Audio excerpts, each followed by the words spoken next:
పదవులను గడ్డిపోచల్లాగా త్యాగాలు చేస్తూ తెలంగాణ జాతిని ఏకం చేస్తూ రాష్ట్రాన్ని సాధించిన నాయకుడు కేసీఆర్. నిజంగా ఆ త్యాగాలే లేకపోతే, ఆ ధైర్యమే లేకపోతే ఇవాళ తెలంగాణ వచ్చిన ఎన్ని త్యాగాలు, ఎంతో. అసలు నిజంగా నాకు తెలిసి చరిత్రలో కేసీఆర్ తిన్నన్ని తిట్లు, ఆయనకు పెట్టినన్ని శాపనార్థాలు, ఆయన మీద జరిగిన దుష్ప్రచారాలు బహుశా ఏ నాయకుడి మీద జరిగి ఉండవు. రకరకాల కుట్రలు, ఒక రకమైన కుట్రలు కాదు. ఆయన మొండి ధైర్యం గనక, ఆయన ఒకే ఒక నమ్మిన సిద్ధాంతం కోసం ఒక మొండి పట్టుదలతో ముందుకు సాగిండి గనుకనే ఇవాళ తెలంగాణ సాధ్యమైంది. ఎక్కడ ఆయన మీద వచ్చిన అభాండాలు, దుష్ప్రచారాలు, ఆయన మీద జరిగిన కుట్రలు ఎక్కడ అధైర్యపడ్డా, ధైర్యం సన్నగిల్లినా, ఎక్కడ వెనకడుగు వేసినా ఇవాళ తెలంగాణ రాష్ట్రంలో మనం ఉండేవాళ్ళమే కాదు. ఎన్ని కుట్రలు, ఎన్ని అపవాదులు, ఎన్ని దుష్ప్రచారాలు, ఎన్నెన్నో ప్రలోభాలు. ఏ ప్రలోభాలకు కూడా తలగ్గకుండా చివరికి తన ప్రాణాన్ని సైతం, ఇంకా ఏమవుతుందో, మేము ఆయన చూడ్డానికి నిమ్స్లో వెళ్ళినప్పుడు మా కళ్ళల్లో నీళ్లు తిరిగేవి. డాక్టర్లు మమ్మల్ని పిలిచి ఏమన్నా జరిగితే మమ్మల్ని తప్పు పట్టుకోవద్దు, ఆయన చివరి దశలో ఉన్నాడు, మీరు ఆయనని కన్విన్స్ చేసుకోండి అని డాక్టర్లు కుటుంబ సభ్యుల్ని పిలిచి చెప్తే మా కళ్ళల్లో నీళ్లు తిరుగుతున్నాయి.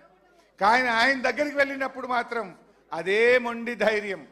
మీరు నన్ను అధైర్యపరచడానికి నా దగ్గరికి రావద్దు, నన్ను విరమించమని చెప్పడానికి నా దగ్గరికి రావద్దు, నాకెక్కడో నమ్మకం ఉంది, తప్పకుండా తెలంగాణ ప్రకటన వస్తుంది, నేను ఒకే మాటతో బయలుదేరాను, అయితే తెలంగాణ జైత్రయాత్ర లేదంటే నా శవయాత్ర అని నేను బయలుదేరాను, నేను దానికి కట్టుబడి ఉన్నాను తప్ప మీరు ఈ రూమ్లోకి వచ్చి ఆ నిమ్స్ ఆసుపత్రిలో నన్ను అధైర్యపరచొద్దు, దీక్ష విరమించమని రూమ్లోకి రావద్దు అని మాకు చెప్పేవాడు.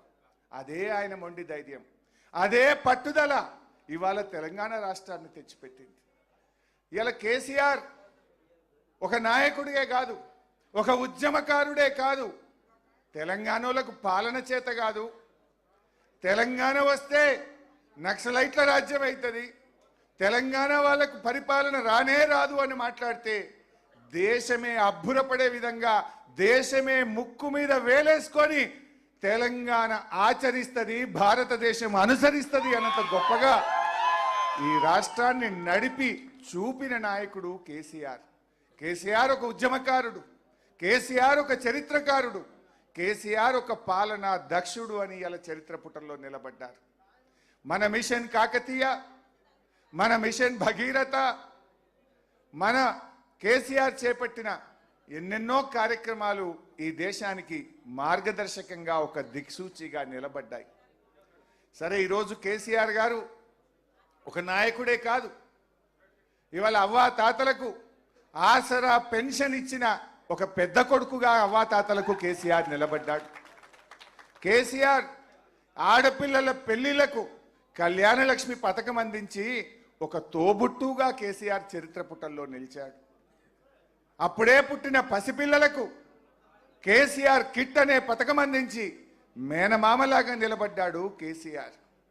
రైతన్నల కోసం రైతు బంధు, రైతు బీమా, 24 గంటల కరెంటును మిషన్ కాకతీయ ద్వారా చెరువులు బాగా చేసి, కాళేశ్వరం లాంటి ప్రాజెక్టును కట్టి పెండింగ్ ప్రాజెక్టులను పూర్తి చేసి రైతన్నలకు తోబుట్టుగా నిలిచిండు కేసీఆర్. ఇవన్నీ ఎవరు అవునన్నా కాదన్నా ఇదంతా ఒక చరిత్ర. అలాంటి కేసీఆర్ గారి గురించి ఎంత చెప్పుకున్నా తక్కువే.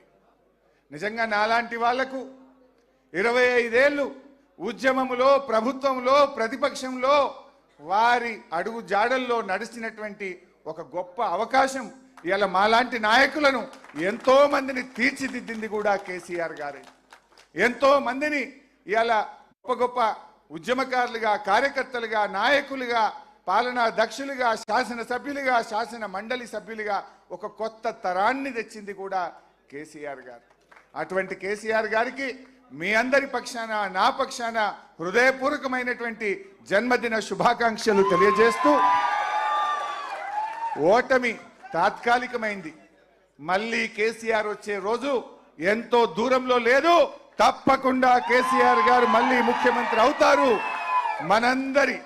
మనందరి ప్రార్థనలు, దీవెనలు, ఆ భగవంతుడి ఆశీస్సులతో తప్పకుండా మళ్ళీ కేసీఆర్ గారు ముఖ్యమంత్రి అయి తీరుతారు. దానికోసం మనందరం కూడా ఒక్క తాటి మీద నడుద్దాం, కేసీఆర్ గారిని ముఖ్యమంత్రి చేసుకుందాం. జై తెలంగాణ.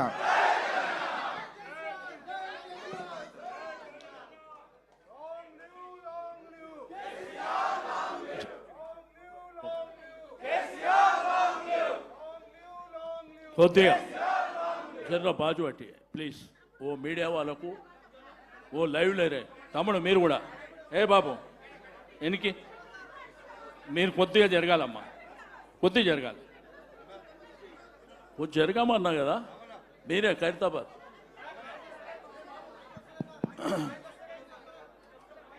కింద మైక్ వస్తలేదా చెక్ చేసుకో. ఇప్పుడు వస్తుందా?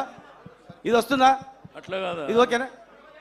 అరే అది రాకపోతే మేము చూడాలన్నా, ఆమె చూసుకో. చెక్ చేయ. ఇప్పుడు హరీష్ అన్న గారు మాట్లాడారు, రాష్ట్రంలో మన జాతిపిత జన్మదిన వేడుకలు ఘనంగా జరుగుతున్నాయి. ఏమ్మా నీకు చెప్తున్నా కదమ్మా, ఏమ్మా పక్కన రండి. ఏమ్మా వెనక టీవీ లైవ్ వస్తలేదు. అయితే ఈరోజు తెలంగాణ భవన్లో ఇంత అద్భుతంగా ఈ కార్యక్రమాన్ని